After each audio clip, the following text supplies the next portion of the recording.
Fala pessoal, tudo bom? Meu nome é Jefferson, sou professor de Educação Física e estou aqui hoje para falar para vocês sobre um assunto: corrida na terceira idade.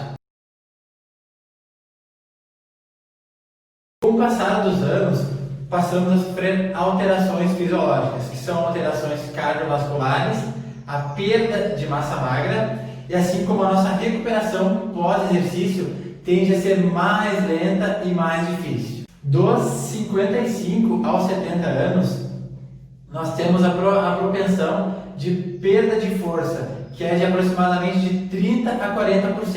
Então está aí a explicação do porquê nós perdemos massa magra. Então, através da corrida, é uma maneira de mantermos a nossa massa magra e cada vez menos reduzir essa perda de massa magra. Assim também, como as nossas articulações já estão um pouco mais enrijecidas, um pouco mais travadas. Então, vale muito bem ressaltar que durante as corridas ou durante a prática de atividade física, devemos evitar movimentos com grandes amplitudes. Mas agora vai algumas dicas para ti que não pratica corrida e quer começar. Não é algo impossível, também não é algo tão difícil assim. Primeiro de tudo, devemos procurar um médico para fazer a nossa avaliação cardiovascular, saber como anda o nosso organismo, fazer diversos exames.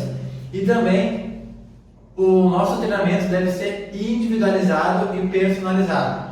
Então a gente vai levar em consideração o nosso histórico físico, o que a gente já praticou durante a nossa vida, quais foram os exercícios, se eu continuei, se eu não continuei, por que eu parei e as lesões que eu tenho.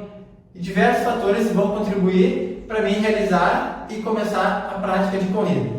Espero que tenham gostado desse vídeo e até mais!